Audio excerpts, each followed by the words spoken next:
Hi, everybody. My name is Mrs. Hunt, and welcome to Open House for U.S. History class. I wanted to take some time to introduce myself, introduce our class, since we don't get to have that very traditional time together of our traditional open house.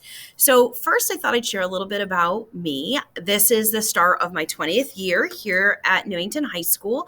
I am married to my college sweetheart, who is a high school teacher in Middletown.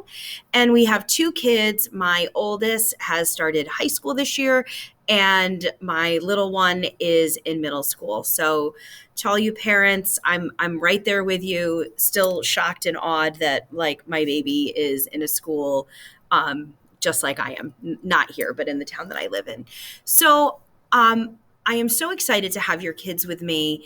They'll be with me the whole year. U.S. History is a full year course. Some of the social studies classes tend to be half years when they get a little bit older. So we'll be together for the remainder of this school year. And we cover U.S. history from like the little bit after the Civil War to as far as I can get, which tends to be 1970, 1980 in a good year. We spend a lot of time working on not just sort of what's happened in history, but why it happened and why at that particular moment in time does this particular thing that we're studying happen. I also wanted to reassure you as parents, I'm very well aware of the impact of the last year and a half has had. Some of our children haven't been here for a year and a half, and those who were, there was a lot of chaos in this year and a half. So it wasn't your traditional schooling. So I don't want you to think that I'm sort of going to be business as usual. Let's just talk history. Part of my goal is to help your children catch up, make up for, I hate the term learning gap because every kid's kind of been home. Every kid has gone through this. More than that, they haven't had what you would call traditional schooling. And because some of what the teachers have had to do has been more remote learning, there are some gaps that I'm worried have occurred. So one of the big things I'm focusing on is notebooks. So I got 3-ring binders and I put your child's name on it, and we go through how do we keep an organized binder? How do we take notes? How do you watch me talk and do a slideshow, or for people who are my age, a PowerPoint? And how do we take notes so that they can not only use that with me, they can use that in their other classes as well? Because that's something that naturally the students 8th, 9th grade tend to pick up in the classroom. But because we haven't had that traditional school, I want to make sure that everybody's kind of on the same page.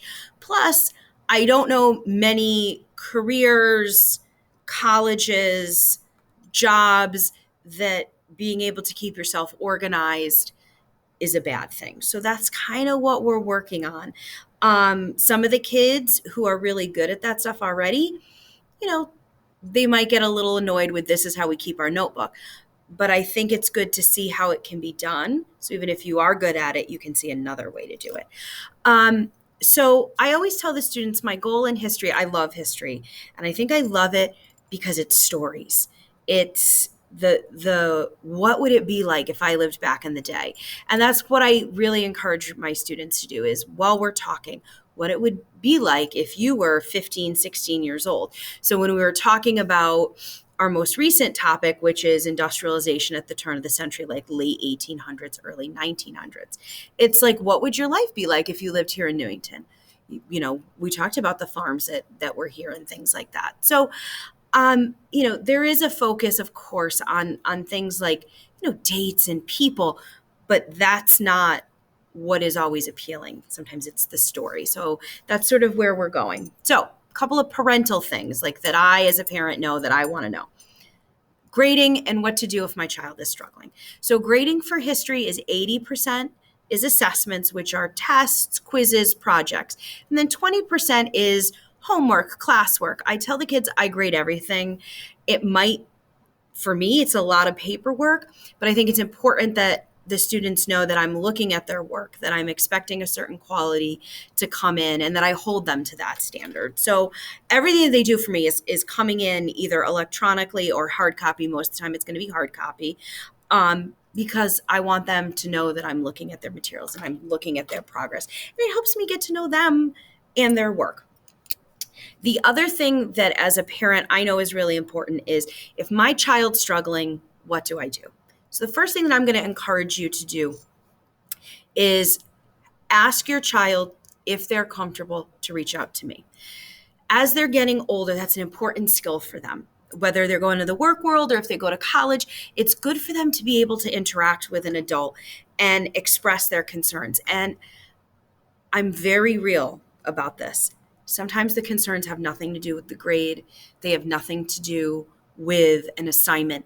They have to do with other stuff that's going on. So sometimes it's important for kids to communicate that if there's a struggle at home, if there is, they're high school kids, there's drama, it happens.